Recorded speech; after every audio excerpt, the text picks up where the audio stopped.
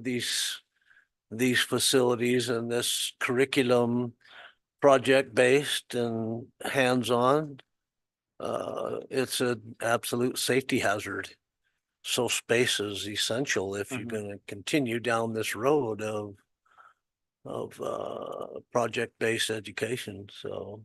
And in the wood shop, it's on I mean, the reality is Tim Cassidy's not gonna be here all that long. He might stay a little longer. than Three, if we but do even if he this. stays, even if he stays Right. 3 or 4 years, eventually that wood shop is gonna become, uh, there aren't any Tim Cassidy's left out there. There aren't many of those, but there's construction people left Yeah. out there.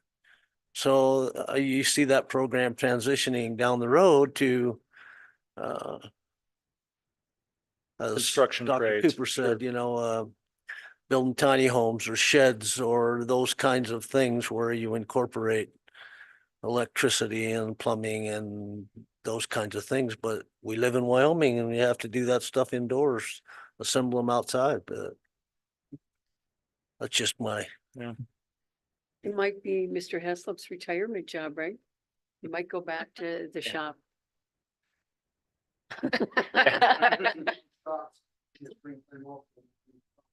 so we got, Around the shop and do things when you while you're trying to sneak around and get Yeah. places. And you might want to find a way to get that. Yeah. Yeah. Wanting to go to those classes. Yeah, and we got this far. We got this Taking the- far and teaching the trades, and we can still order 4 beers like this instead of like this. Yeah. Talk to Tony. But also you start looking at especially Tim Cassidy's classroom. If we want to keep the kids in modern equipment and modern tools, he's already pushing fire codes with how close equipment is together. He's had to get new dust suppression systems with the newer style equipment. He's had to move some of his laser tools over into different classrooms and storage rooms. And I take adult woodworking from Tim. Mhm. And when you start getting all the kids in there and taking those classes and trying to use the newer technology, you're out of room and it doesn't take much. So if we want to keep progressing our CTE programs, even in autos and welding, we're going to push ourselves out of compliance with fire code, safety code, and everything else if we keep our kids in modern equipment. Mhm. So we outgrew the space when I was in high school, especially in autos. We were still taking stuff down to Gordon Gunner's machine shop and building motors because we couldn't have the space in autos. Eventually, we're gonna have to upgrade. So is it try to repurpose some space in the classrooms, not really benefit anything? Or have to dig deep and go in and do the additions and do everything and hope it lasts another 20 years as we keep the kids improving. So you gotta think more of how did I struggle through high school with some of this stuff? And now I'm here. How are we gonna go 20 years advance with new technology and especially autos, since that's where I live every day? Mhm. You're gonna need tons of power here shortly. Yeah. And the ability to have the power, the computers, everything else that we used to have, but we gotta do more. So we gotta think 20 years down the road, not just tomorrow. I think you raise a good point. I mean, what we're doing today and this year is a 20 to 50 year out. We got to look decades out of what we're going to be providing for students. So is it worth it to stretch now and bump out the wall now? And maybe that's worth it. to your fire code comment, we will be building this to 2025, 2026, state of the art, the best. I mean, that's what I keep bringing back, the major maintenance funds. There's $2.7 million in just HVAC, electrical upgrades, plumbing upgrades, safety upgrades to that, whatever we do. So that's going to be a real nice improvement for the students and their safety and everything there. I do want to mention 3 numbers though, just so you guys keep this all in perspective. What you see over there on the left is beautiful, and that's something that the teachers and everybody really liked. Those estimates are coming in closer to the 10 million mark. Okay. There's something that QC10 is going to present tonight, because I asked them last night and early this morning. I said we got to find something a little closer to our comfort zone, right? So they're going to present something that's closer to the, 6s, 7, high 6 range. And that doesn't do all the remodels like in the FFA area and those classroom areas that you see. But it still has the push out, right? And then there's the remodel one that I mentioned earlier, and that's in the 3.5-ish, 3.7 range. So you've got 3 numbers to think of. I mean, just to give it kind of simple thought, because we're still high level here. Just the remodel, 3.7, that, but not with as much remodel in the classrooms. Like the octagon still stays in FFA and that kind of, so the classrooms, they don't get a restroom down there for the staff, things like that. That's kind of 6.7. And then you go to that and you're looking at closer to 10. Just right now. Those are just rough numbers. So you said near 3 million in mandatory upgrades regardless, right? 2.7 and yeah, and HVAC and things like that. Yeah. So if we were just to do the remodel, so it would be that 2.7 in the mandatory upgrades with on top of the 3.7 million for No, that's 0.7. Yep. total. That 2.7, well, if it's just the remodel now, we don't have the extra square footage. Now we're talking probably 2 million and just HVAC and electrical upgrades and stuff. Once you go to the bump out, now you're at like 2.7 for the next 2 options.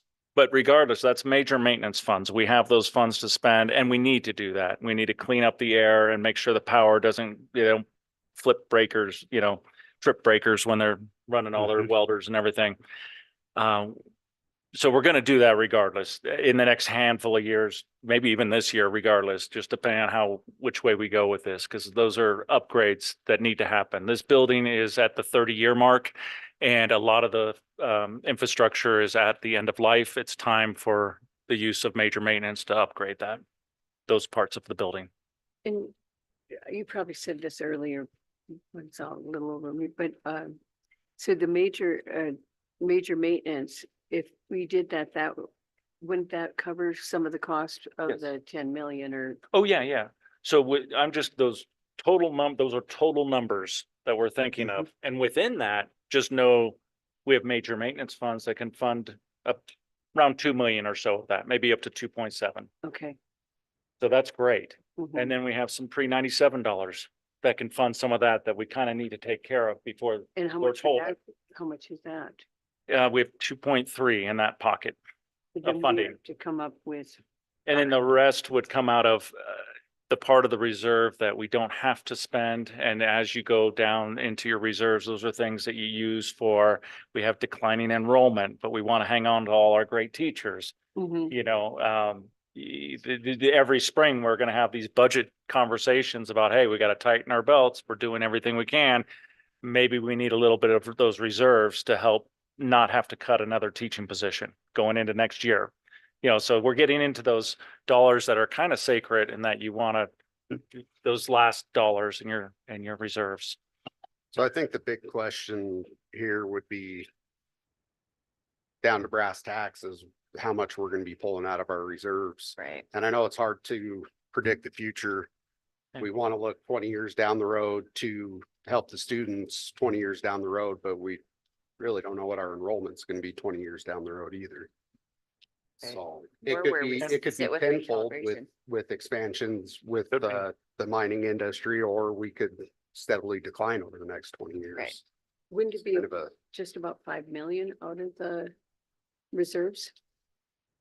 In the reserves now, we have 12 million. So it would Yeah, be, but part of that is the $97 in there. oh, right? Okay. I check over here with, yeah, So. Okay, but we have major maintenance we can use and that we should use every year. And we have rollover major maintenance funds because we were planning ahead for this project. So we do have those dollars to spend. And then the $97. that's 2.5 million, right? No, in major maintenance, we actually have more than that, but what we think can be allocated to this project, because you can only use it for things that are end of life, right? Your HVAC's worn out, your electrical needs upgrade, so that we Oh. can push that number up to 2 or 2.7 out of major maintenance. And then you got $97. And then you have the rest of your reserves. And here, I just want to remind everybody too, we're just in discussion mode here. This is high level and, think about this. We're going to have a great presentation later on tonight. I probably stole 90% of their thunder. They're going to, but I know, sorry. We had so much time in the workshop here that I thought, okay, we're going to share a couple of highlights, and it turned into 150 highlights. But my point is, next board meeting, when we come back, we'll have a follow-up discussion on definitely which direction do you want to go? With all this information you have, give us some direction. So Okay. I have Yes. two things. Tonight, we want to recommend to go to RFQ. Yes, Okay. because that's the next step in this long process. Secondly, back to our conversation the other day, the kick out sketch that is up there.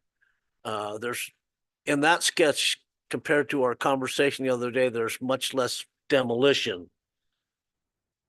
Because, so a way to cut cost to get us into, so based on what I saw the other day compared to what I see up there. So I imagine you'll talk about that, but okay. See, I'd save some things for that. Okay, I'm gonna Funnest part. move that we close our board workshop and give us a little break before we start our board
Go ahead and call our meeting to order.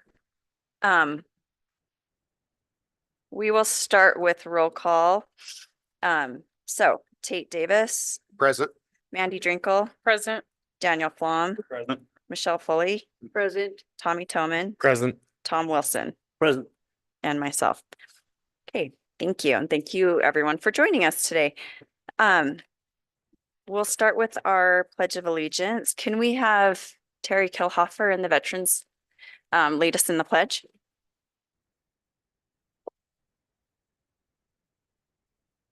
Allegiance to the flag of the United States of America and to the republic for which it stands, one nation, under God, indivisible, with liberty and justice for all. Thank you. Happy Veterans Day, everyone. Okay, we'll start with now is the appropriate time for visitors in the audience to be recognized and to speak on items both on the agenda and of general concerns to the patrons of the Green River Schools. There will be a limit of 3 minutes for an individual and 5 minutes for a group spokesperson. No speaker shall speak more than twice on any issue. The board is legally obligated to maintain confidentiality concerning district personnel, and therefore matters concerning district personnel will not be discussed. Do we have anyone that wanted to make comments? If you'll just introduce yourself. Yeah, right here at the podium. Sorry. Good evening. I am Shelley Richno. I'm the Community Impact Coordinator for United Way of Southwest Wyoming. I want to start by saying thank you to all of you at Sweetwater School District Number 2. Your partnership with United Way of Southwest Wyoming has been going strong for well over 20 years. For over 2 decades, you've shown what it means to care for your neighbors and that the support has made a lasting impact across our community. I am here to give an update as we begin this year's campaign. The funds raised through your workplace campaign each year help support 9 local community programs right here in Sweetwater County. These programs touch lives in so many ways, from helping families access food and shelter, supporting children, seniors, and individuals who just need a little extra help to get by. Our focus areas are youth opportunity, financial security, and healthy community. In addition to those programs, United Way also supports several key community initiatives. One of them is our community diaper bank, which distributed more than 98,000 diapers last year across Sweetwater County to those of local families experiencing diaper need. That is a simple but powerful way to reduce stress for parents and keep babies healthy. I would like to say especially thank you to the Green River High School National Honor Society for running diaper drives for our program the last 3 years. Working with Victoria, we were able to share other community needs that have also resulted in special drives that they have done, including a gourmet food drive, which focuses on spices and condiments, which are not readily available at the food bank, but so appreciated, especially during the holidays. And right now, because of the SNAP crisis, we are working closely with the Food Bank of Sweetwater County to ensure that 700 local families don't go without a Thanksgiving meal this year. A lot of our funded community partners are feeling stretched thin due to the budget and staff reductions. If there is a way that United Way can help fill some of those gaps, that is what we'll do. We're also an affiliate of Dolly Parton's Imagination Library, providing free books to every month to children from birth to age 5. Thousands of children across Southwest Wyoming are building a love of reading and learning before they even start school. All of this because of efforts like yours that help make this possible. Our main goal is to have caregivers reading aloud with children to help them get ready to start school. So on behalf of United Way of Southwest Wyoming, thank you for your continued generosity and for believing in our mission and for making your workplace campaign a success year after year. That's all. Thank you. Thank you. And thank you guys for all that you do and helping our community. Is there anybody else? Okay, we'll move on to 2.02, recognition of the GRHS Marching Band Honors. Mr. Klinsky.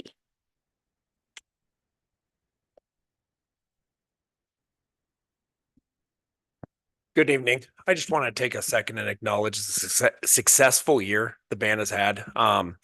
They were quite successful this year at our state marching competition. They are ranked. They received 5th place, and they also received a rating of an excellent, which is the second highest ranking you can receive. So they had a great year, and it was all due to the support of this community, the school board, and our great administration and my colleagues here. So once again, we appreciate all the support, and the band really has had a great time. So thank you. Yeah.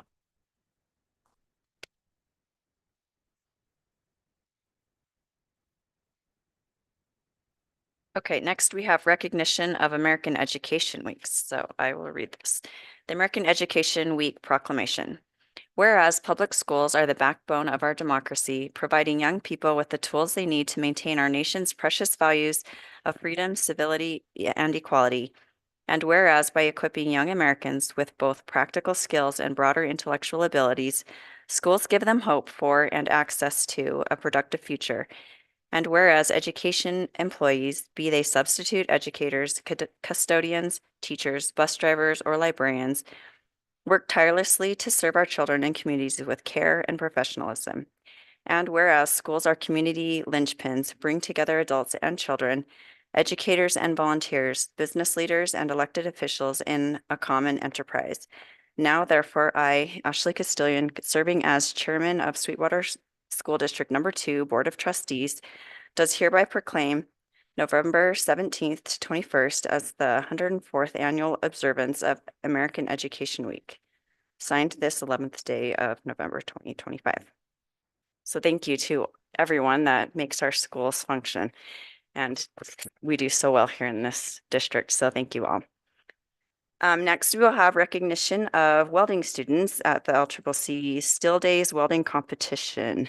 Ms. B.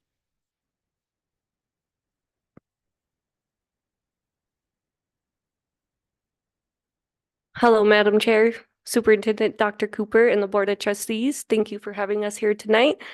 My name is Rosie Buzanel, and we are here to share how the students did and the experiences they had at the LCCC 2025 Still Days Welding Competition. So we'll hear from each of them a little bit.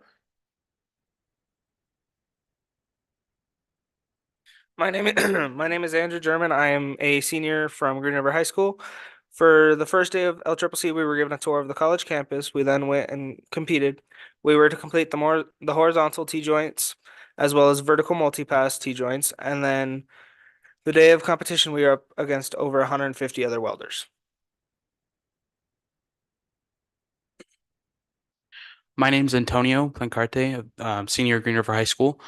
On the second day of this competition, we were put through a rotation of 4 rotations. The first one I went through was a triple delta, which is a digital planning. They use the plan for skyscrapers and stuff like that. And then they took us through a tour of the Puma Steel itself, as well as a written test. And then finally, we had a welding where we welded together a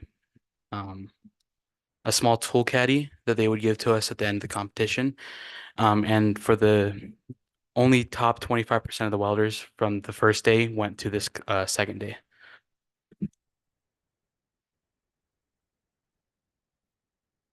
All right. My name is Jaden Walter. I end up placing third and received a $1,500 scholarship that can be used at any Wyoming school to pursue and take welding courses.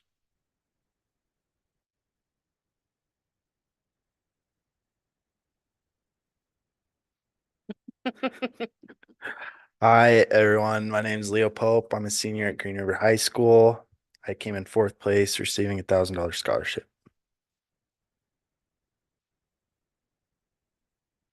Hi, everyone. I am Dominic Littlefield. I placed 5th and received a $750 scholarship. We all received various prizes that would help us build our skills and help us in the welding trade.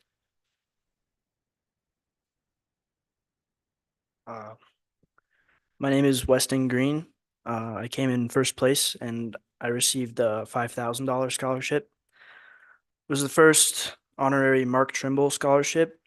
He was he still is, but he's retiring this year, the president of the American Institute of Steel Construction. And I'm very honored to receive the award. We would just like to thank all of you for your continued support with career and technical education, and we can't wait to see what the future holds. Thank you, guys.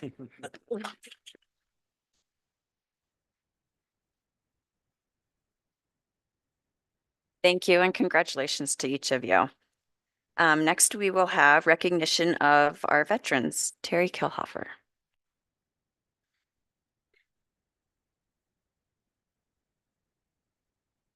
Good evening.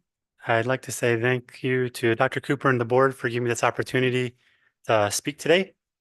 But before I continue, I'd like to take a moment to recognize the veterans from our district, those with us here tonight and those who cannot be present. We are honored to include Charlene Barker, Keith Brown, Carly Eyre, Mark Hyde, Kim Richardson, Malcolm Robb, Teresa Schaaf, Jennifer Wilkinson, and me. If you are here tonight, could you please stand so we could be recognized?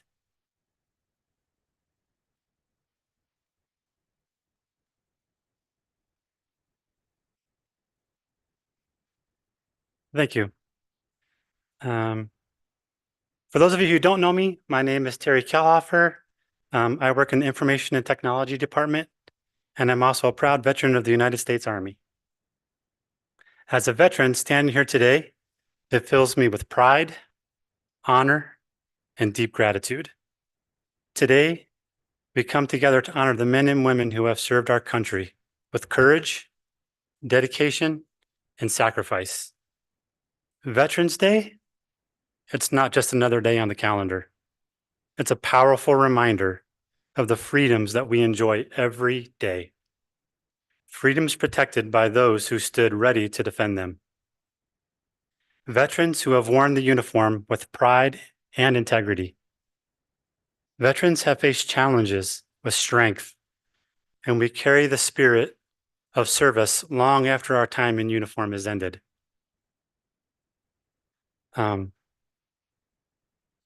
Veterans remind us what it truly means to put others before ourselves. So today and every day, let us say thank you to our veterans, to their families, and all to continue to serve. Your bravery inspires us. Your sacrifice humbles us. And your service will never be forgotten. Thank you. Thank you.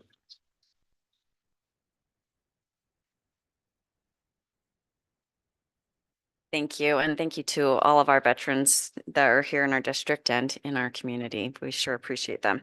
No, it's a fun addition to have the parade this morning too. And I love that our district gets the kids talking about who they might know that's served and recognize the sacrifices that have been made. So thank you. We will have Give Me a Break drawing by Dr. Cooper. All right. All right. So the person I draw here gets a day off of work at no charge. And maybe gets one of us or some of us to sub for them, depending on who it is.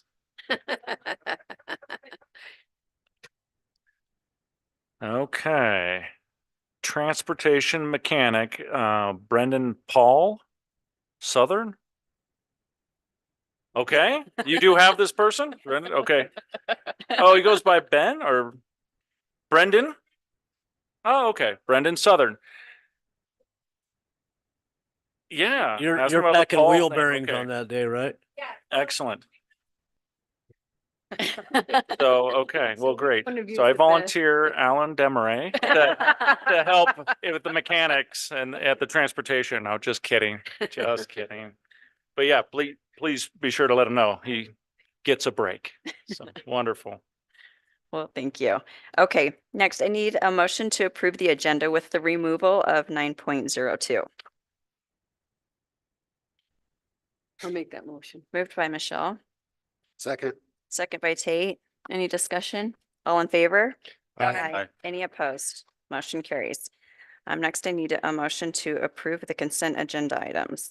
I'll motion to approve the consent agenda items as presented, 4.01 through 4.10. Thank you. Motion made by Tom, Second. second by Dan. Sorry, I wasn't sure of that. Like, any discussion? All in favor? Aye. Aye. Any opposed? Motion carries. Next, we have just our district goals and leadership activities, a reminder of the WSBA 2025 annual conference. It will be November 19th to the 21st. And we have, I believe, 4 of us going, so that'll be good. And hopefully we'll have lots to bring back and talk about. Also, 5.02 recalibration update. Katie Harder. Okay, good evening, Madam Chair Castilian, Superintendent Dr. Cooper, and Board of Trustees. I think we had a great trip, Michelle. We got there at midnight.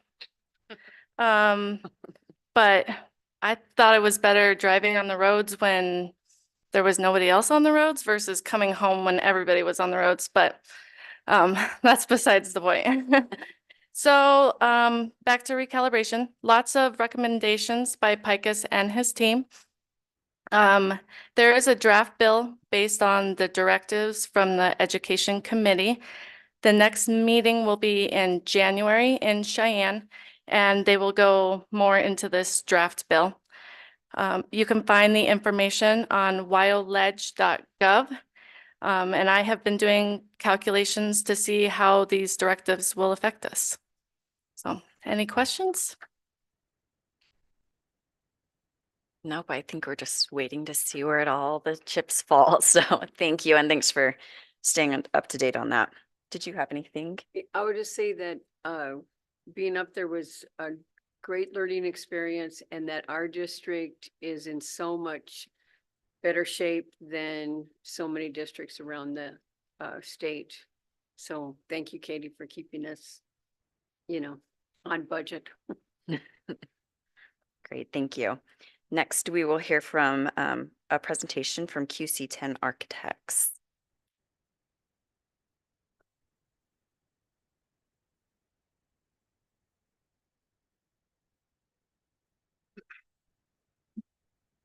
Good evening, Madam Chair, Superintendent Cooper, and trustees.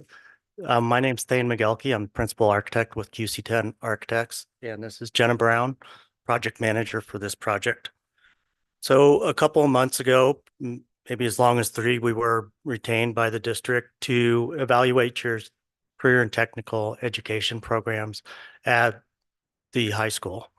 And so part of our assessment was to look at existing conditions, see how everything was faring in terms of condition of ventilation, equipment, electrical, space utilization.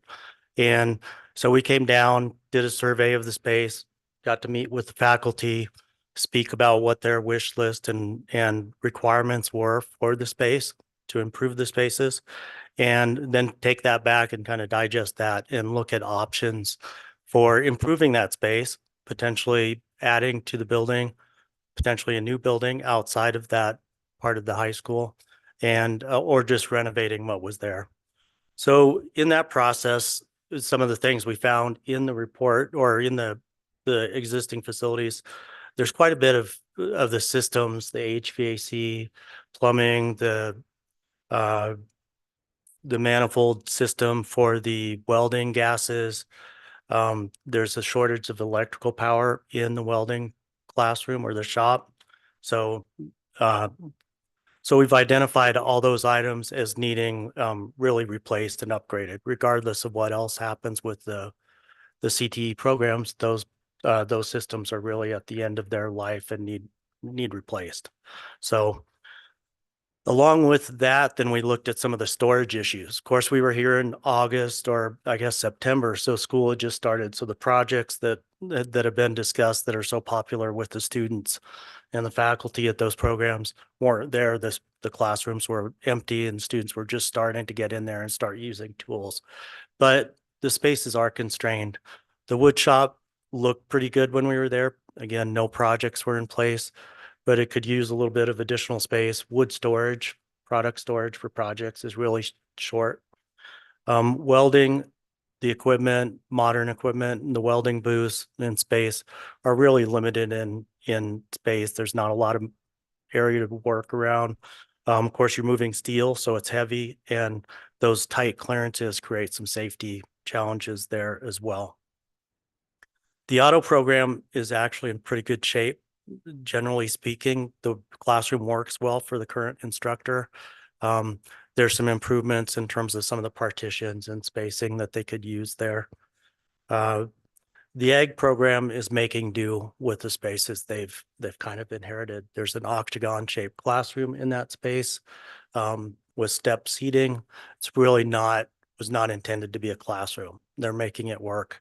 Could also use some more kind of biology lab type space with sinks and durable counters so that they can do everything from butcher chickens to start plants for growing and various other studies that they do. So they could really use some improvements as well. So as part of this, then we started to look at options, which are included in the report that you have in front of you. We looked at a standalone building out that kind of southwest. Thank you. All right. Corner of the building. And would a standalone building be economical to build out there with providing space, the needed space to maybe expand welding out into that area? So we looked at, what's a large 15,000 square foot footprint would look like out there on that corner. What the challenges are there. Utilities are a challenge to get there. They either need to come from the building or they need to be new connections. The sewer line is a big challenge, how to get the proper slope out there, or do we need to create a new line that moves off to the southeast from there? And then what the cost of this would be. There's a quick grade fall off out there, so there's a lot of structural fill would need to be added. So it gets pretty expensive pretty fast. So we worked through that option. You could go to the next one, looked at a smaller option. Some of the same problems. Again, you're dealing with grade falling off and then all the utilities. A little bit less expensive to do this because it's a smaller building. Okay. Same story. This is a single story, so it's a little bit smaller. The last one was a 2-story option. And then we got into what if we just added on to the existing building? We could utilize the existing infrastructure for a large part, minimize disruption to parking lot, and not have to deal with that slope and fill issue that's off to the side of the building and that draw. So with this, we just took the welding shop and the wood shop. Okay, and we added about 6,400 square feet off that side of the building, making both those two classrooms about 3,000 square feet larger than they currently are. That will allow a lot more welding booths to go in there, as well as additional modern equipment, computerized, automated equipment. The wood shop, we've created a new finish space, our finish room with proper ventilation, something that Mr. Cassidy deals with. That's a problem right now, as well as some storage space. So it's much more functional space for them. Large 14-foot high, 14-foot wide overhead doors so they could actually pull in, maybe do a tiny home or sheds inside and learn the whole construction trades, everything from plumbing, electrical through framing and finishes. So a lot of range of opportunity there. Same with the welding program. Like I said, auto would gain a little bit of space in this option. In taking over what's currently the welding classroom, we would move welding into the old auto classroom and create a new classroom out of what's currently the ag program, demo the octagon shaped classroom, create a wet lab there to enable kind of a hybrid wet lab classroom. So both the classes could take place there, traditional classrooms as well as lab work. The auto class next to that, and rearrange some of the other uses just to make everything more efficient and work better for the instructors and the students. What's that? So yeah, we looked at it. Part of our job is to look at a lot of options and what their cost is, how they function on the site, and whether or not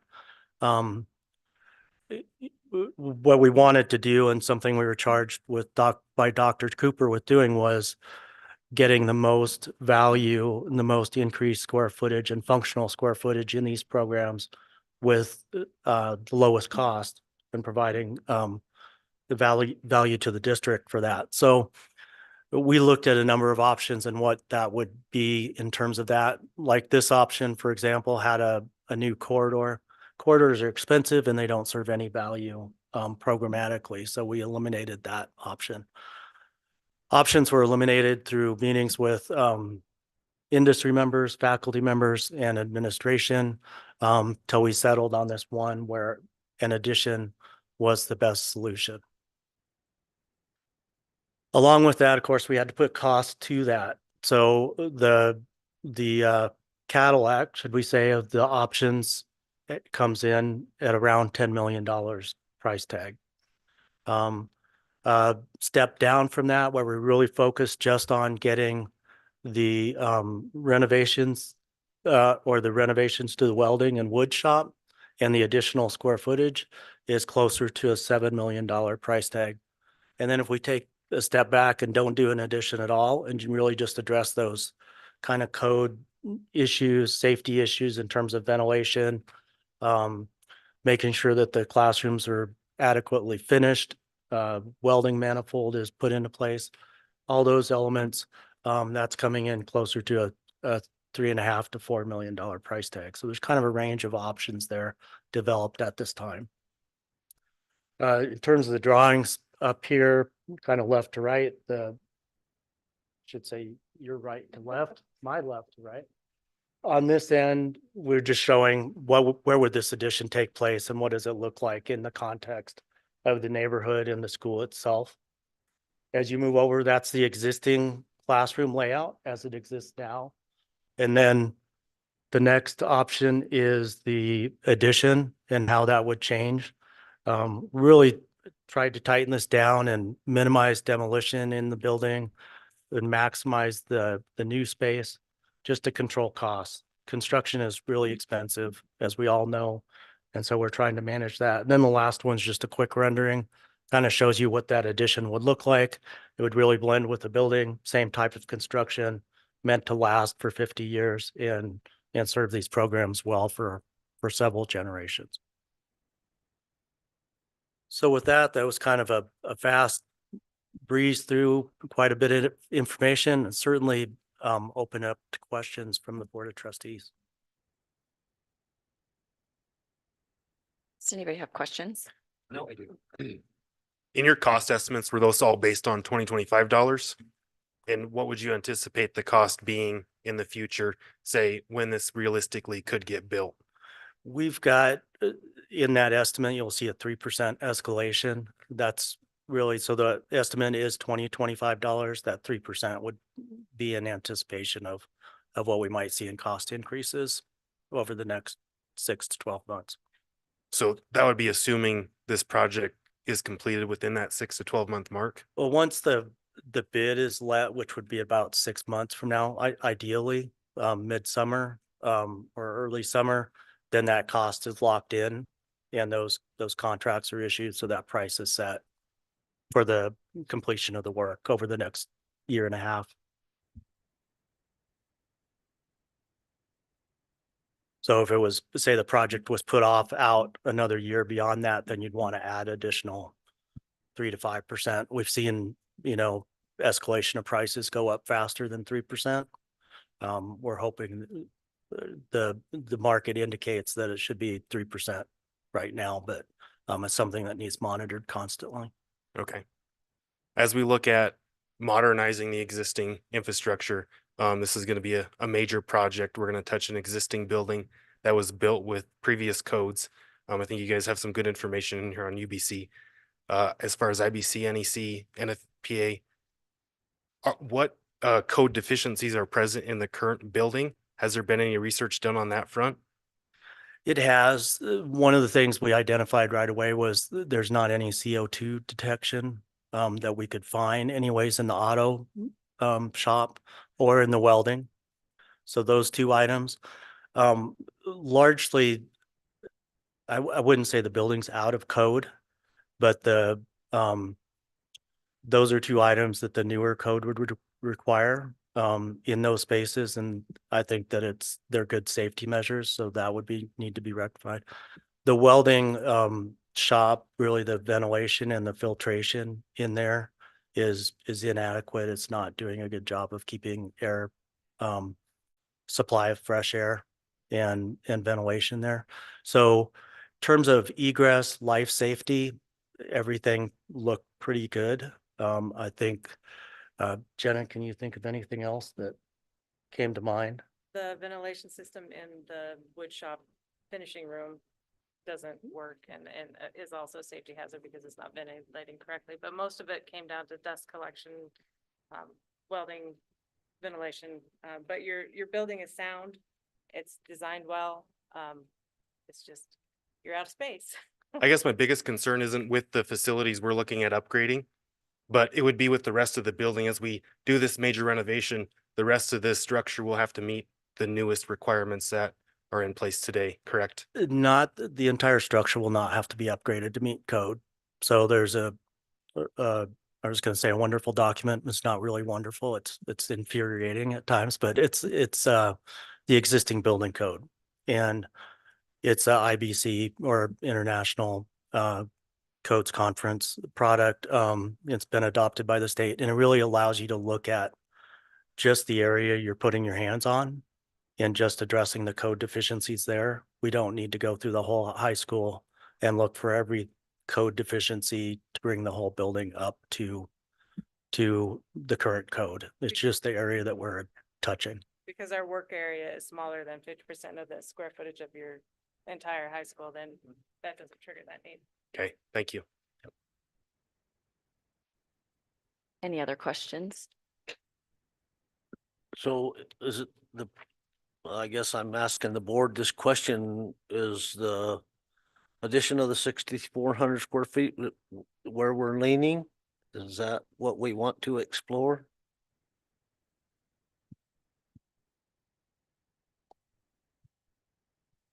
I would say for me personally, yes, but I think it comes down to dollars. Like, Right. I want to make sure, I mean, obviously we need these upgrades, we need the room, but we need to think down the road too. Like, I don't want to dip so far in to where, what if something major happens 2 years down the road and now we've spent all the dollars, you know what I mean? So I, Yes. by all means, I'm not against it. I am for it. I just want to make sure we're doing this correctly and spending the money the way we need to. Without dipping too far Correct.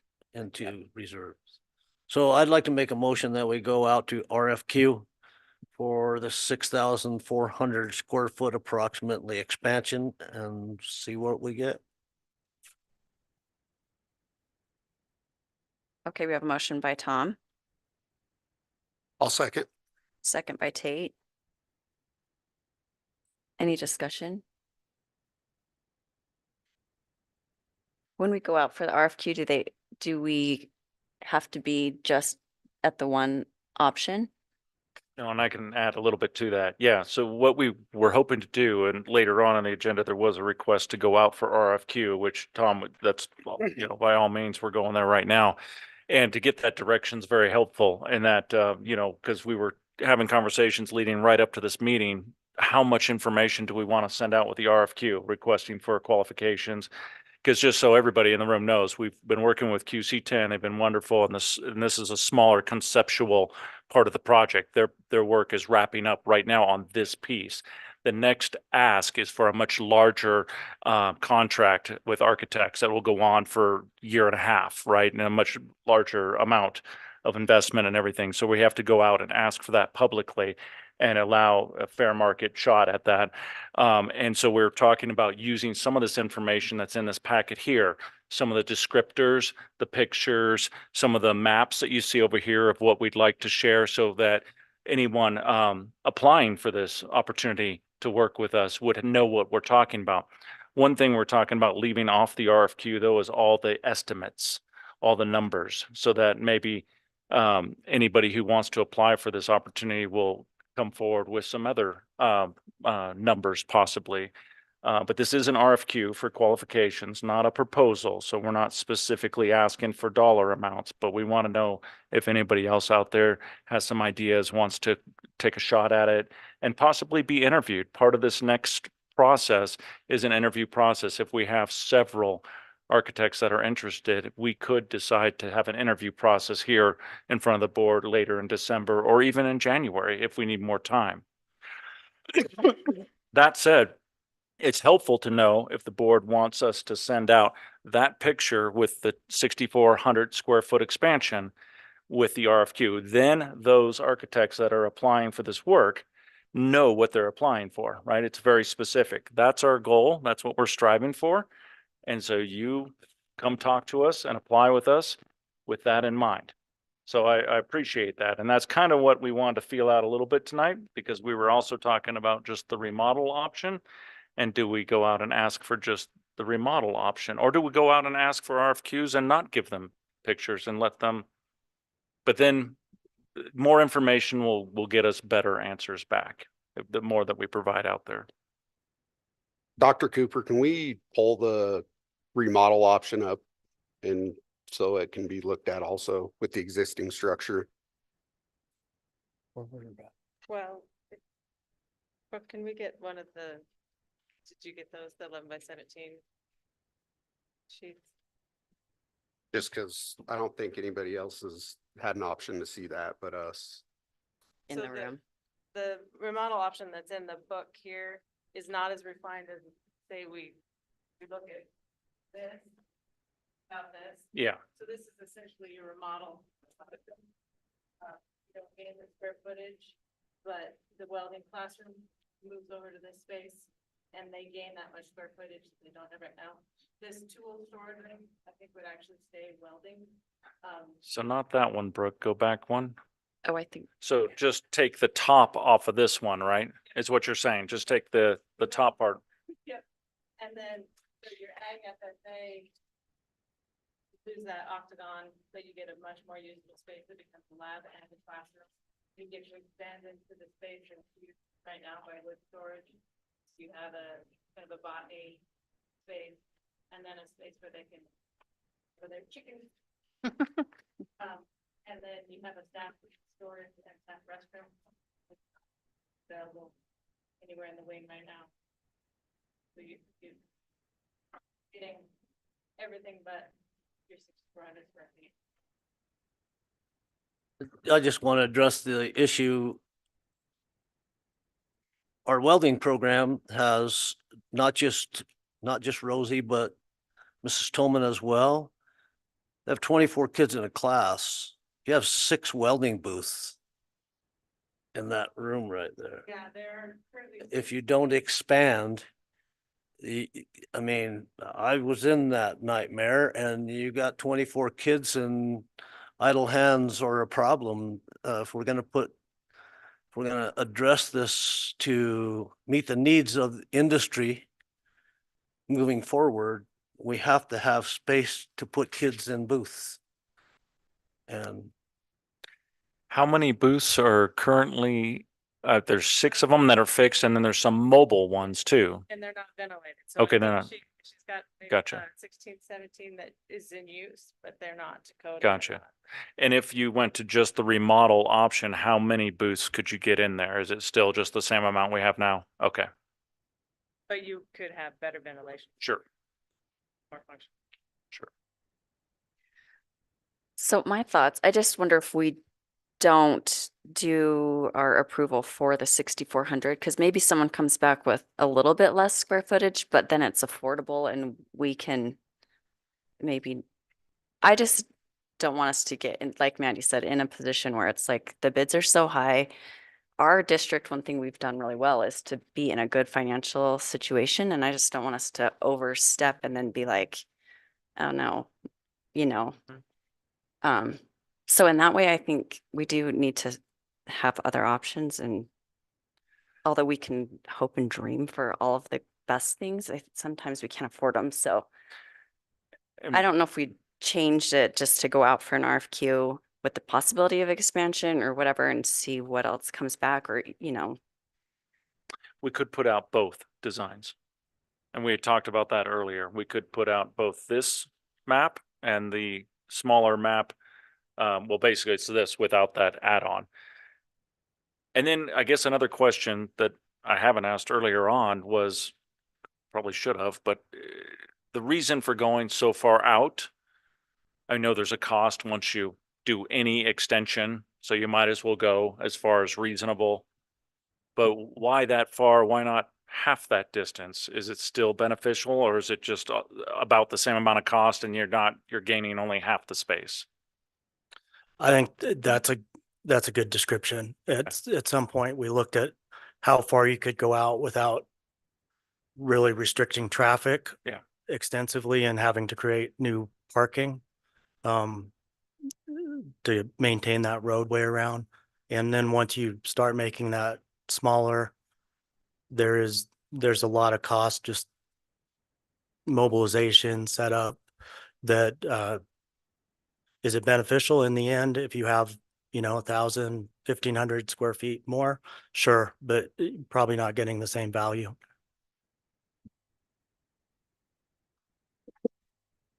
And I'd like to add, during the design process, if you go out to RFQ with 6,400 square feet, that doesn't mean that's what it has to be. The Mhm. design process will lend you to, maybe it's a little more, maybe it's a little less.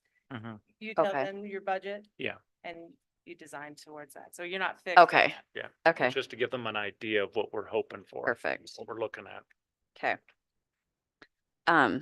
Is there any other comments or discussion? We have a motion, yeah. Okay, so we have a motion and a second. All in favor? Aye. Aye. Any opposed? Motion carries. Thank you, guys. Okay. If I Thank you. can, just really quickly, I meant to say it at the start, I just wanted to compliment you on your faculty. The passion and dedication those folks have in that program, really refreshing and nice to see. And the second thing was, we get in and out of quite a few schools.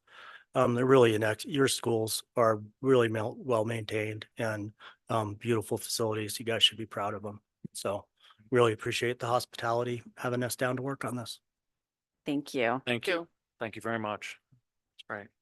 Okay. Thank you. We'll move on to 6.01. Consider approval of certified resignation. Mrs. Cubby. Good evening, Madam Chair, Chairman Castilian and Dr. Cooper, Superintendent and Board of Trustees. I come before you tonight with two teaching positions, resignations. And we have Casey Core for kindergarten teacher at Monroe, as well as Andrea Dewey, health science. She's currently part-time at Green River High School. Okay, can I get a motion to approve the resignations? I move to approve the certified resignations. Moved by Tommy, Second. second by Mandy. Any discussion? All in favor? Aye. Aye. Any opposed? Motion carries. Next, we have approval for new certified staff. We would like to recommend Alicia Harrison, kindergarten teacher at Monroe Elementary for a 1-year only contract. Thank you. Can I get a motion to approve the new certified contract? So moved. Moved by Tom, Second. second by Michelle. Any discussion? All in favor? Aye. Aye. Any opposed? Motion carries. And thank you for filling that so quickly.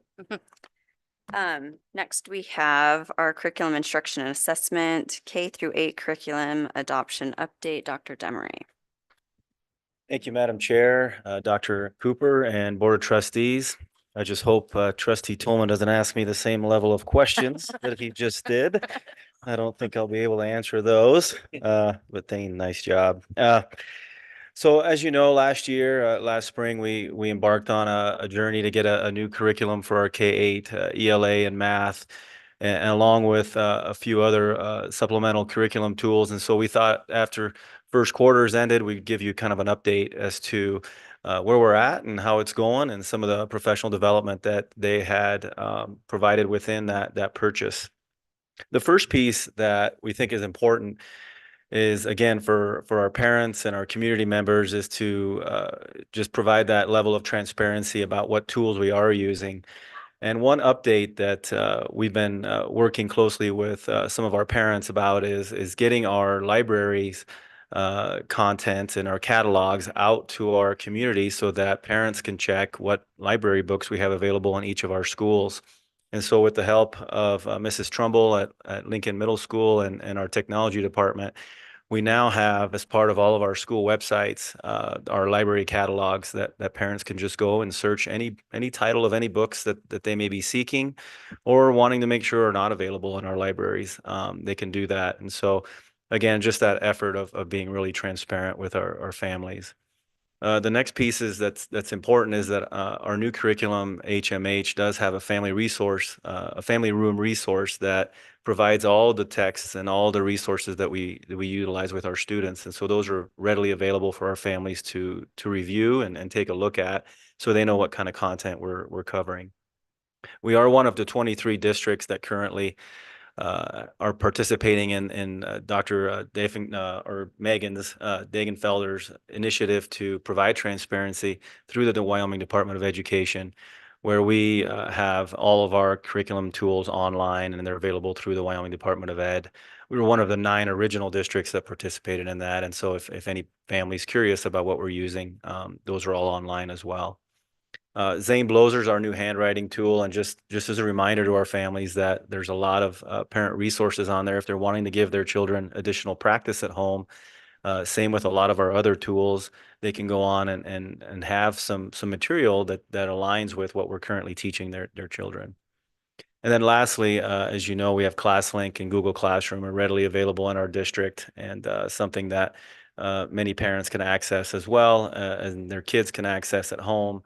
This has really helped with providing a lot of different apps that they can do for additional practice, as well as for our teachers to be able to connect with their students on their various assignments or instruction. I know some of them will put their lecture videos or lecture notes on there as well, so that if a student's missing class due to being ill or for an activity, that they're able to still kind of maintain with what the content that was covered that day. So lots of great resources for our families, but we just wanted to make sure we covered that information. All right, so with a new adoption, I think it's really important that we highlight a few folks, and first of all, I think our teachers, obviously. It's never easy when you're provided with a new tool. It's brand new, and it kind of changes the scope of their work in terms of how they're teaching our various content in ELA and math.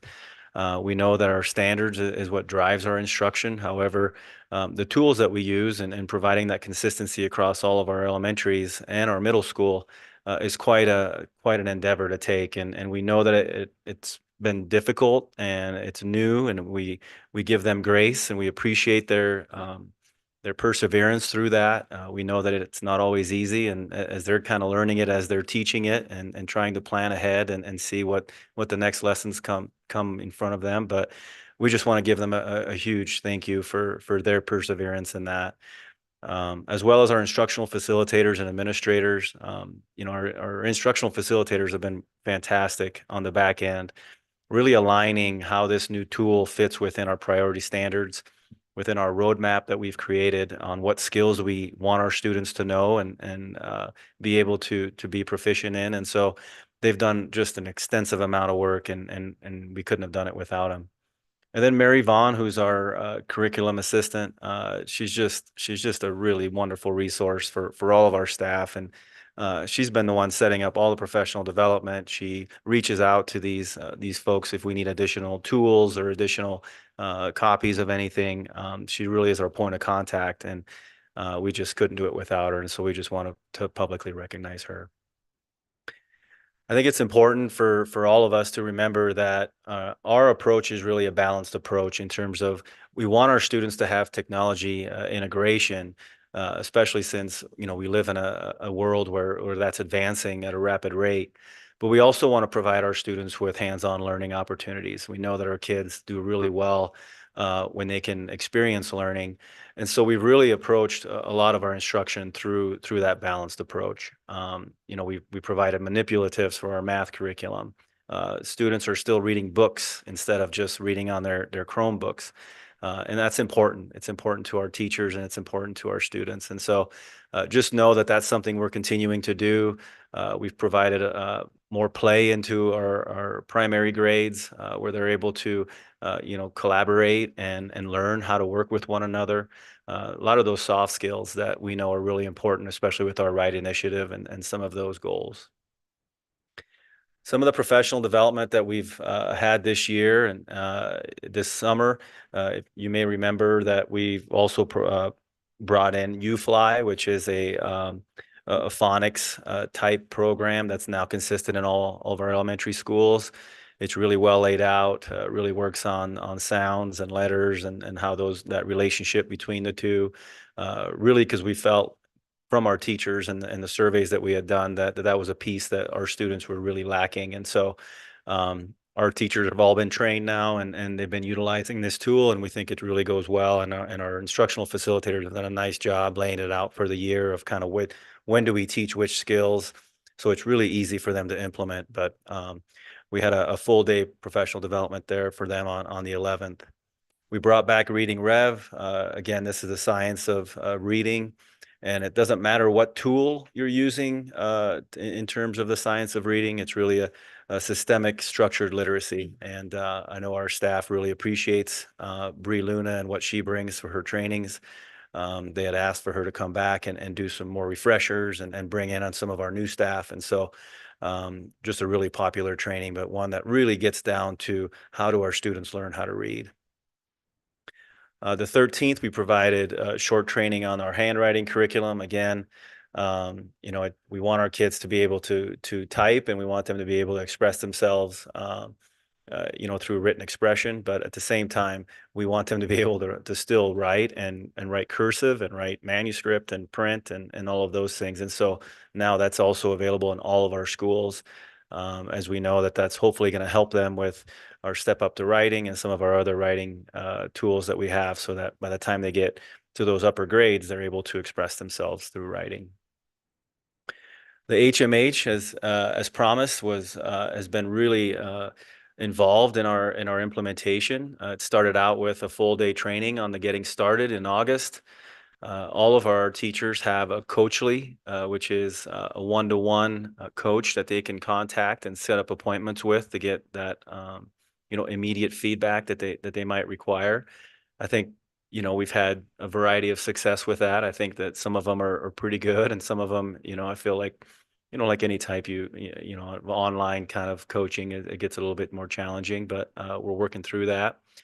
We just had HMH trainers come out these last few weeks and provide us with some model lessons. They've also met with our PLC teams to really answer questions. I think reassure teachers that they're doing the right work, and having the flexibility that sometimes when you bring on a new tool, it gets a little bit mucky, and it's okay.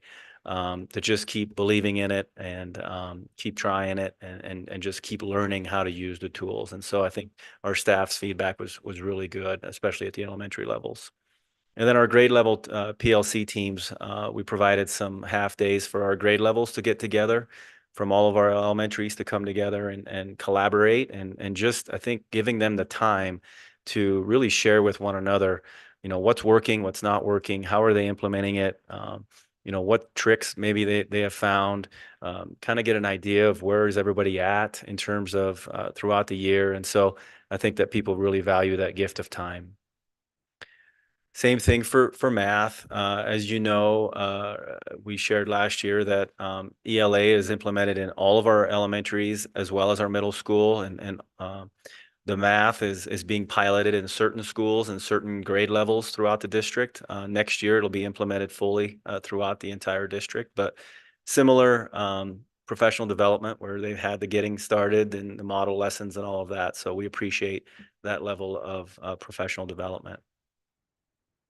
Here's a little bit of a snapshot of what our instructional facilitators have been working on. And again, it's that roadmap of aligning standards and skills to where does it fit within the tool itself. We have to give ourselves permission that these tools are created for all students across the country, and what is important for our students here in Wyoming. And so they've done a lot of this work for our teachers so that they know exactly which modules they should cover, which skills do we want to address that they know that are going to be assessed later on.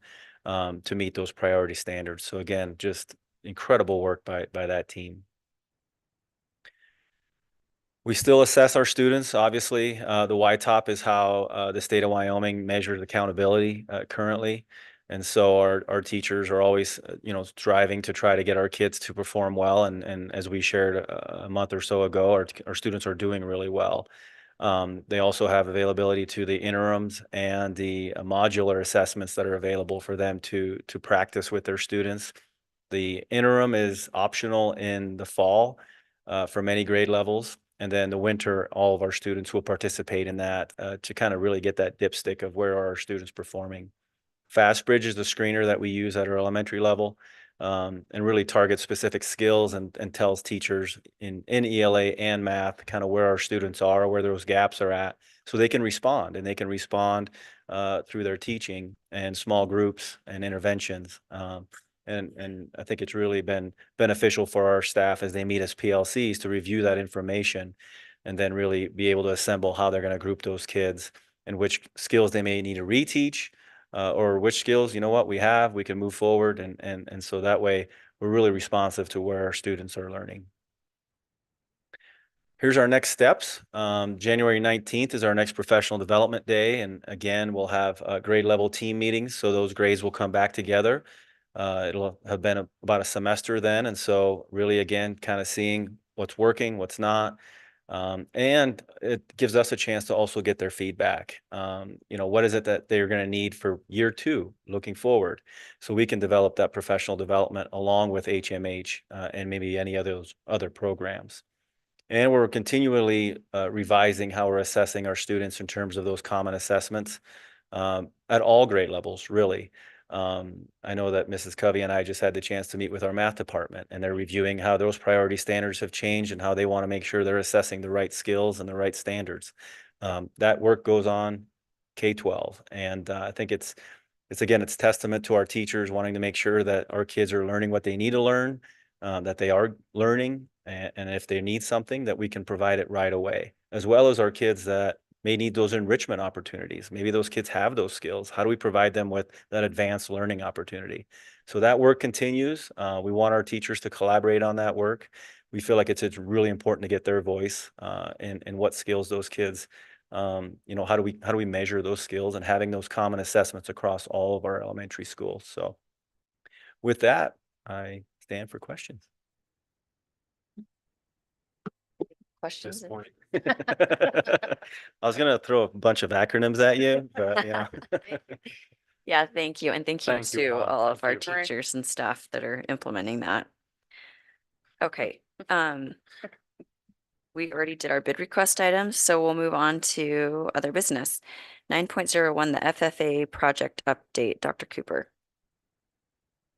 Yeah, just a quick project update. You can see on the screen there, that is a metal barn style facility that we are ordering now with Matson Construction is the company that was awarded the bid for this project. And this is the big piece of the project that they're going to be helping us build.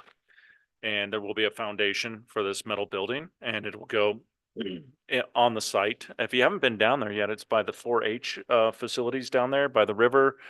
Kind of down in this corner down here. And there's about 4 acres there that we have, and we fenced in about 3.5 acres there with a chain link fence. So inside that fence, now this metal building's going to go in. It also has stalls off each side. So there's 5 stalls going each direction on the sides for medium-sized animals, goats and sheep and those kinds of things that could be housed in there. After this is all built and set up, then our maintenance team will work with us and will install the other parts and pieces inside, some of the heating units, the fans, things like that, to equip it properly so that's ready to be used later this winter, early spring. In addition to that, there are other pieces of the FFA project that are coming together. We have some grant funded stables that are going to be moved into location there and set up fairly soon at another part of the 3.5 acres so that some larger livestock can be moved in. Some steer, I believe, will be coming in there. fairly soon this winter.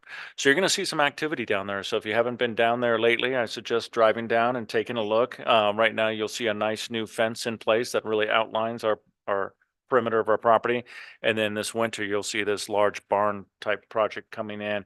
We are matching the colors to what the city has for the colors down there. So we'll kind of blend in with the whole scene down there. And it's going to be a great addition to our FFA programs, our ag CTE pathways. And it's really a great opportunity for the students because, as you know, living around here, there's not a lot of places to house livestock, right? There's not a lot of ranches right next to town or in town. So this provides that location for our students to have the live animals to work on. And yeah, and it'll be maybe even a field trip opportunity for our kindergarten students, right? Our first graders, they could head down there and maybe a little bit of a petting zoo, maybe in the near future. Haven't talked to Mrs. Tolman about that yet, but I'm just thinking ahead of other opportunities too. Perfect. Well, thank you for the update. Does anybody have any questions? Okay, we'll move on to 9.03. Consider approval of the recommendation from the calendar committee for school years 2026, 27, 27, 28, and 28, 29.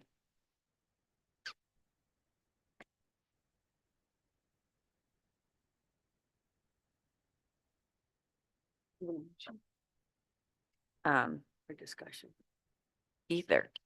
I can get a motion. Can I get a motion to approve? I'll make that motion to approve Moved by Michelle, To approve what? calendars. Oh, I'll second. second by Tate. Is there any discussion? no, I'll just say this is the toughest committee to sit on. Yeah. Right there. That's why you only meet every couple years. And if everybody was happy when they left, then we're good, right? Or at Yeah, least- I thought it was a good committee. Everybody, listened to each other. Of course, everyone has the different things they want, but when it comes down to it, there's only so many things you're really debating because Right. you have to try and make your quarters equal, start and finish dates. So, but the surveys were a good guidance. Funny how things flip and flop every time the committee meets. They want longer this or shorter that, but it worked out. So, I thought we did And a good job. I just want to say thank you to the committee members. Many of you are in the room here and 2 of you are on the board here. That was a lot of work, 3 nights plus a lot of homework in between each night to take all the information and try and build other calendars, all that survey information. Hundreds and hundreds of surveys came in. Thank you, Daylene, for handling a lot of that. She was our portal in and out of information coming in and out. A lot of data management went into this because yes, we did have a lot of questions, a lot of ideas, and we wanted to explore and research all those possibilities and really vet them out, the pros and the cons. So a lot of legwork went in behind the scenes. Mary Vaughn, thank you. You were a big part too of this. I'm just looking around the room for everyone that was here. Rachel was in there as well. We had calendar committee folks dedicated here, as many as 45 on some of those nights. Lots of chart paper, lots of draft calendars going back and forth. And so a lot of dedication went into this work, a lot of thought. And I feel very confident that these are 3 good years of academic calendars that are going to meet the best needs for our students and our staff Thank and you. our community. Yes, thank you. Any other discussion? Okay, all in favor? Aye. Aye. Any opposed? Motion carries. Next, we have consider approval of the revisions to section D policies, 3rd reading. Good evening again, Madam Chair Castillion, Dr. Cooper, Superintendent, as well as Board of Trustees. We are on our 3rd reading for our D policies. And this evening, I'd like you to consider approval for 3rd reading for 9.04A through R. At this point, there were no other recommendations or feedback coming back to us. So I thank you for your consideration on 3rd reading. Thank you. Can I get a motion to approve revisions to section D policies 9.04A through 9.04R? So moved. Moved by Tom, Second. second by Mandy. Any discussion? All in favor? Aye. Aye. Any opposed? Motion carries. Next, consider approval of the revision to policy EFAB/DJF Procurement Policy and Procedures, third reading. Yes. Thank you. As we continue to go through this policy, which is a little lengthier than our others, it is a 13-page policy. And I think especially as we have been going through a lot of the survey, the architect and the engineers has kind of brought this forth. So it was done very timely for us. But on page 2 of 13, we just made some very minor changes through our Super 8 committee. In that paragraph, I think it's marked as may. I think it's my page is showing second paragraph. Yeah, the second paragraph. May versus shall gives us a little more flexibility and leeway, as well as on that third paragraph, we had 2 others that we changed from shall to may in those 2 sections as well, again, to give us some more flexibility within our interviewing as well as submitting those unpriced proposals. That was the only additions to this one, or the changes, I guess, at this point. Thank you for your consideration for third reading. Thank you. Can I get a motion to approve the revision to policy EFAB/DJF? So moved. Moved by Tate, Second. second by Mandy. Any discussion? All in favor? Aye. Aye. Any opposed? Motion carries. Next, consider approval of the revisions to section I policies, third reading. Our policies 9.06A through D. Again, these policies on their third reading, as we went through Super 8, we did not have any additional changes or amendments made for these policies. Thank you for your consideration for third reading. Thank you. Can I get a motion to approve revisions to section I policies 9.06A through 9.06D? I so move. Moved by Tommy, Second. second by Tom. Any discussion? All in favor? Aye. Any opposed? Motion carries. Thank you. Next, we have new policy DA, fiscal management and goals. Third reading. For new policy DA, fiscal management and goals, we do not have any recommendations for any changes or amendments to this policy. So thank you for your consideration on third reading. Thank you. Can I get a motion to approve DA, fiscal management and goals? So moved. Moved by Tom, I second. second by Mandy. Any discussion? All in favor? Aye. Aye. Any opposed? Motion carries. Next, new policy DBF, budget hearing and reviews. For new policy DBF, again, at this time, coming out of our Super 8 committee, we do not have any amendments or additions to this policy, and I thank you for your consideration for third reading. Thank you. Can I get a motion to approve DBF, budget hearing and reviews? So moved. Moved by Tate, Second. second by Michelle. Any discussion? All in favor? Aye. Any opposed? Motion carries. Next, new policy DBG, budget adoption procedures. And as we continue this trend for our policy DBG, budget adoption and procedures, again, no adjustments, amendments to this policy, and I thank you for your consideration for third reading. Thank you. Can I get a motion to approve DBG, budget adoption procedures? So moved. Moved by Michelle, Second. second by Tate. Any discussion? All in favor? Aye. Any opposed? Motion carries. New policy DEB, funds from state and federal sources. And again, policy DEB, funds from state sources. We do not have any additional updates or changes made to this policy. So thank you for your consideration for third reading. Thanks. Motion to approve policy DEB, funds from state and federal sources. So moved. Moved by Tom, Second. second by Mandy. Any discussion? All in favor? Aye. Any opposed? Motion carries. New policy DFC, rental and service charges, third reading. For policy DFC, we do not have any recommendations for any addition or changes to rental and service charges. We appreciate your consideration for third reading. Thank you. Can I get a motion to approve policy DFC, rental and service charges? So moved. Moved by Mandy, Second. second by Tommy. Thank you. Any discussion? All in favor? Aye. Any opposed? Motion carries. Not quite last one, but we're close. We're close. New policy DJG, vendor relations. Policy DJ G, vendor relations, we do not have any additional changes or updates to this policy and appreciate your consideration for third reading. Thank you. Can I get a motion to approve policy DJG, vendor relations? So moved. Moved by Tate, Second. second by Michelle. Any discussion? All in favor? Aye. Any opposed? Motion carries. Okay. And update on policy CKA, policy firearms policy. Yes. I think when we embarked on this several months ago, policy CKA, our concealed carry, we this was all brand new to us, and we knew we may be coming back if we needed any adjustments to this policy. And I think as we continue to learn more, would like to make a recommendation for first reading for page 3 of 3 under the reimbursement.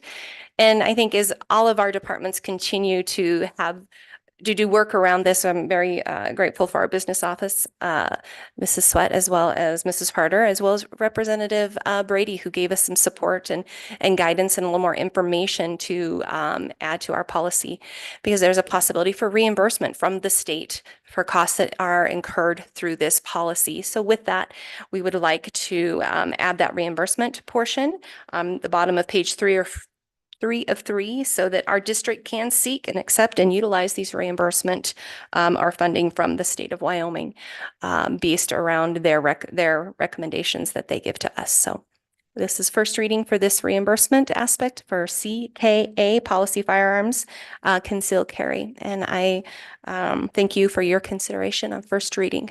Madam Chair, question on Yes. this one. So with this update, if this is approved in the policy, it would go into effect immediately, correct? The recommendation coming from both the Wyoming School Board Association, and then also we've been having some conversation with legal counsel, is they would like us to go for that 45 days. So we will bring this up again next month and then finalize the reimbursement aspect in January. So this will go through 3 readings? Yes, it will. Okay, understood. Thank you. Uh-huh. Thank you. Okay, so can I get a motion to approve policy CKA, policy firearms? I so move. Moved by Tommy, Second. second by Tom. Any discussion? All in favor? Aye. Aye. Any opposed? Motion carries. Thank you so much. Thank you. Okay, last we have our board and superintendent comments. We'll start with Tate. Starting with me again. I couldn't you're remember. fine. My memory's not that good. I didn't know what that I Just started at. Yeah. I'll keep it short this time so somebody else has something to talk about, Okay. but just thanks everybody for being here. United Way, during public comment, they do a lot for the community, so thank you guys. The marching band is Klinsky and his staff are always doing great things to improve that. I was a Band-Aid myself, so I like going there and to the games and listening to them and seeing them out there early in the mornings practicing. The school, the new curriculum, Alan, Anne Marie, and all the teachers, I've had a chance to talk to a good handful of teachers, and it's had some bumps in the road, but everybody seems to really like it, and they are getting on board with it and think it's doing great things for the kids. I'll leave it at that. Thank you guys, everybody, for being here. Thanks, Tom. All right. Well, I'm gonna start with the veterans. I think we don't thank them enough. And so I think I'd like to start with that. We had a great celebration today at LMS. Thank you. And an elementary parade to go with it. So I questioned the guy that was carrying the flag, but anyway, Anne Marie and Alan, you guys are doing a great job with the curriculum. I know that's hard work. So I'd like hands out to Tori Hemphill. I mean, it was brought up in the United Way that they're really doing a good job there, but Tori also was instrumental in driving forward the dog park. We wouldn't have a dog park, one for the NHS. They've also written a bunch of the stuff that's going on the Skyline Trail for the signs. So, I mean, Tori is a great leader with a great group of kids. Rosie and a welding program to come out from LCCC, that welding contest with 3 place winners, including a champion, is amazing.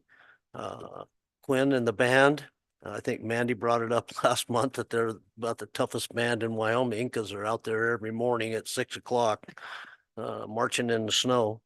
But this weekend, our volleyball team finished runner-up. Yeah. That was a heartbreaker to Kelly Walsh, but it was a good deal. And then today I read where Tavia Arnell, one of only 5 who are 4-time All-State athletes in swimming. So I'm sure they'll all be here. Volleyball and swimming will be here next month. But anyway, that's a big accomplishment. So I'll leave it all at that. So. Not much to say after that, but I just wanted to compliment the band and excited about the welding and excited about the prospect for the addition, I hope. And wanted to compliment you on the curriculum and the transparency and just all the hard work that I know all that goes in to connect everything with this lesson with this standard and all that. And so thank you so much. And I think that all that is going to answer a lot of questions that people have, right? The being so transparent. So thank you very much. And I wanted to thank all the IFs and the teachers and administration that were part of that, and Mary. So thank you. I just wanted to mention again, last 2 weeks ago, I guess, when Katie and I went to Casper.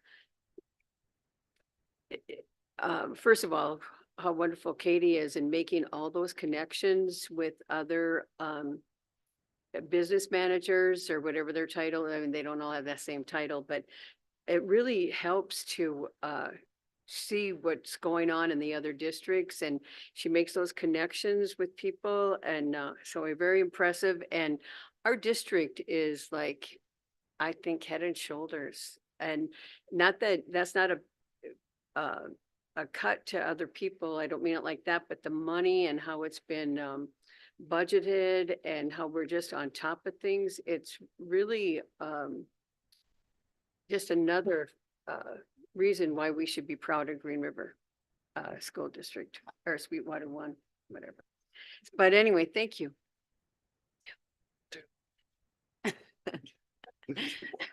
Tommy. Two, yeah. Green River. I'll reiterate Happy Veterans Day. Thank you to our veterans here with us and those that have made the ultimate sacrifice. Touching back on welding, great job, Mrs. Buzinell. It's amazing to see those kids up here and the success they're getting. I can't imagine what they can expand into in all of our CTE with some of the very needed updates to our facilities. Theater, great job with Adam's family. That was a good show. Congrats to the swimming. Good year. Speech and debate, I think they had their opening. Sounds like they did pretty well. It's great to see all of the things moving very quickly with CTE. This is going to be an amazing enhancement if we can pull it off. I would like to see us as a board come together and figure out what is possible fiscally and what we have the appetite to do with this district's money.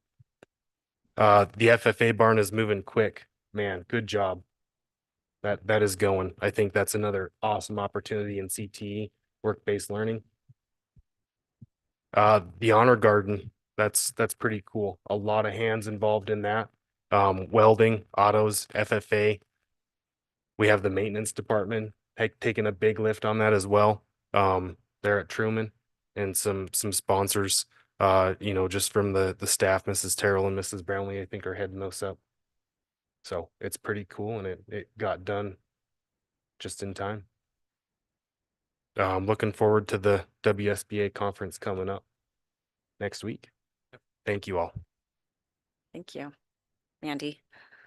Well, Rachel, your legs have got to be tired because you ran around a lot this morning. So great job to transportation, getting all of those kids where they needed to be. So bus drivers, everybody. Thank you to our architects for getting us going in the right direction and giving us all the information. So I appreciate that. And happy Veterans Day, including my dad. So it is a special day. I kind of get emotional about it because they deserve a lot. So if you know somebody that's in need, please reach out to them because we wouldn't be here without them. So thank you. Thank you. I'm last again. Nice. You can go first next time. Oh, okay.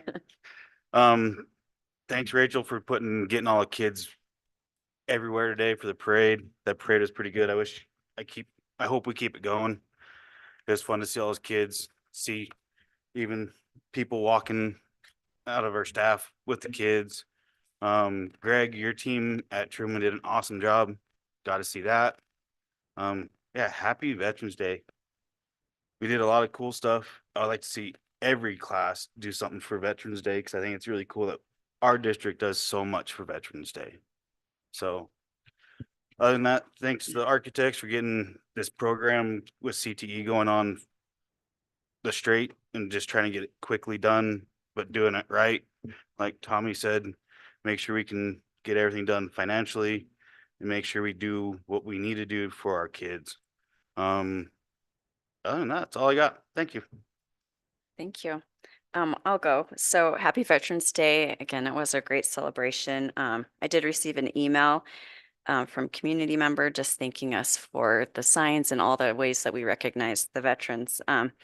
So thank you to everyone. And it was fun to see those kids in the parade and cheer. They had USA chants and some of them had made their own signs. And so it's fun to see them celebrate the veterans and the veterans that were there also, enjoying the parade that was for them. So thank you.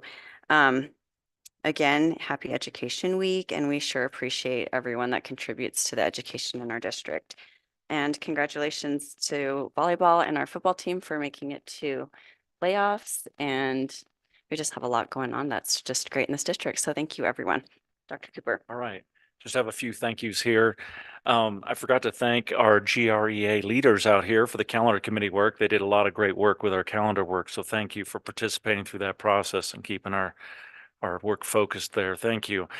Vicky was here this weekend and we had a great time at the Adams Family play on Friday night. We had a wonderful time there at the theater performance. And then the next morning on Saturday, we were at the pancake breakfast fundraiser for veterans at the American Legion and met a lot of the scout leaders in our region and other veterans, and city council members were there as well. And the pancakes were great. They even had peanut butter you put on there. It was actually pretty good. Adams Family, though, I saw it Friday night, but I also saw Wednesday night with Alan Demeray here. We had a great time there on Wednesday night. It was kind of a staff opportunity to get in and see the Adams Family. That program and those kids are just amazing. I've seen a lot of theater programs over my time in this work and education, and that they are doing amazing work there. That is good, really good show. And I'm looking forward to the next one as well. Veterans Day. Wow. Thank you for all your support. Happy Veterans Day. This was a big, big deal today. Bigger than I thought it was going to be. Lots of participation, 1,000 students, 200, 300 staff, 18 buses. Thank you, Rachel. And for coordinating, I showed up early and I handed her my script. I said, here it is. This is the order that I think we all need to line up. And she goes, I got it. And she ran around and got it all organized, which was outstanding. All I had to do was stand in front with a flag.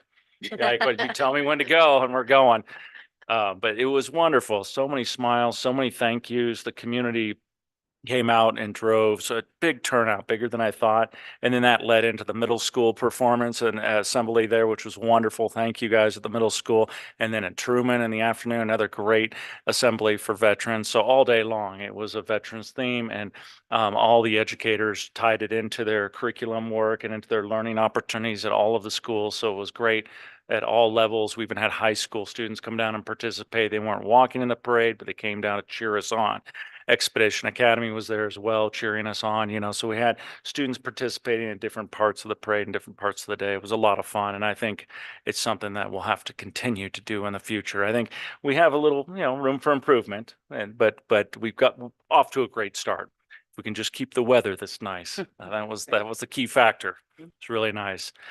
I want to give a big shout out to our principals. just because I lean on them a lot. I demand a lot from them. I'm always in their building. They say more often than they've ever seen a superintendent in their building because I want to know what they're doing and I want to learn from them and I want to give some advice here and there and I want to see the kids and the students in action.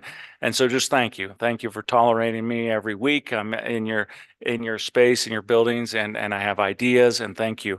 I know it's really challenging work. It wasn't too long ago when I was working in the principal realm, and you get it from your superintendent, and you get it from central office people asking for things, and you also get things coming up from the teachers, always needing more resources and more support. So thank you. Thank you for working with me. Say that. It's been great. A big thank you to the maintenance department. I kind of dove into our maintenance department work this last 4 weeks, 3.5 weeks. And Anne Marie's really stepped up to help out too with the custodial side of the maintenance department. Alan stepped up a lot here to help with the grounds crew as well. But I just want to give a big thanks to all those individuals that work in the maintenance department and the custodial department, and Nancy Core there, who's the secretary there. Big thank you to all of them because we couldn't do it without them. And we jumped in to help support and help lead the department. And I've been impressed. I've been impressed. There's a lot of good individuals there that are taking pride in their work. And we're seeing some projects getting accomplished fairly quickly. And some teachers are really happy and giving us a lot of positive feedback about the speed and the level of communication that is happening now with the organization and all, and these maintenance crews and custodians stepping up. So I'm very, very impressed. I want to give a shout out to all of them. The grounds are looking much better too. If you haven't noticed, take a look. The grass is trimmed up, things are edged in, trees are getting trimmed. So I'm very thankful for all of that. There is a Truman fundraiser I saw online at Arctic Circle on Wednesday, right? To tomorrow. Oh, is it tonight? I have it down for tomorrow. That was my dinner tomorrow. So, well, if I'm wrong, I'll buy your dinner at Arctic Circle when I see you there. Because I'm going to go there for dinner tomorrow night and get a cheeseburger or whatever they have. Something good there. I haven't been to Arctic Circle yet, but there's Ranch one. burgers. What is it? Ranch burgers. Ranch burgers. I'll have to get a ranch burger. Anyhow, it should be a fundraiser like the Mick Teacher Night that Washington did a couple of months ago, where 20% of the proceeds between 5 and 8 o'clock go back to that school. So it's a great opportunity to eat at a place maybe you typically don't eat at very often. Bring the whole family and know that 20% of the profits are going back to the school. So it's a neat opportunity. I try and find those opportunities when we can. And coming up soon in athletics here. Tomorrow night, or not tomorrow night, Thursday night, we have girls basketball starting up here at home. It's middle school, right? And then Saturday, we have something called the Green River Quad, a huge event where we have 4 districts bringing middle school basketball students to town, and we're playing in all the gyms. So if you're looking for some entertainment, Thursday night, we have some. But Saturday, between 9 and 3, we'll be in all the gyms playing basketball. So it'll be a lot of fun. Yeah, volleyball finals. Holy cow, that was impressive. All the way to the final games. I mean, just super impressive. So yeah, we'll do a big celebration the next board meeting when they come back. Our swimmers did very well too. The swim team did very well. And they were also up there winning in many categories. There are Thanksgiving meals coming up, and you probably know this because you've been here a while, but every year, the week before Thanksgiving or the week and a half before, the Thanksgiving meals start up at all of the schools. So this Thursday, at all of our schools, we're going to have these Thanksgiving meals from like 11 to 2. So I highly encourage you to join me. In fact, give me a call. I'll join you for a meal if you want, or if you have a relative or a grandchild or a child in one of the schools and you want to go eat with them, it's a great time to do it and go visit the schools. And thank you to our nutrition department for putting this on. This is a huge endeavor to feed all of this community and all of these kids this Thursday, 11 to 2 in all the schools. Next Monday is for you, McKinnon. So I'm going to head down to McKinnon for lunch on next Monday on the 17th because they're doing their Thanksgiving feast down there on the 17th. So if you want to join me, you jump in the car. I'm leaving here about 11 o'clock.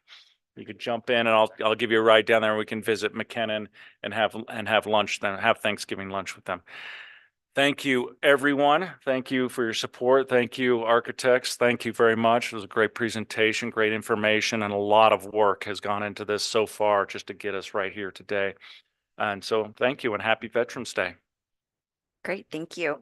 I need a motion to move to executive session for the purpose of personnel, including Dr. Demery, Mrs. Covey, and Dr. Cooper to join us. I so move. Oh, Second. I guess if you want to join us. Okay, moved by Tommy and second by Tom.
Do I need to change this thing? I'd like to make a motion, we come out of executive session. Second. Moved by Tom, second by Dan. All in favor? Aye. Any opposed? Okay, I would like to make a motion to approve the employee separation agreement per policy, including policy GDPG as discussed in the executive session. motion by Tate, Second. second by Dan. Any discussion? All in favor? Aye. Any opposed? Motion carries. Can I, I'll just make a motion to adjourn. Motion to adjourn. So moved. Whatever. Word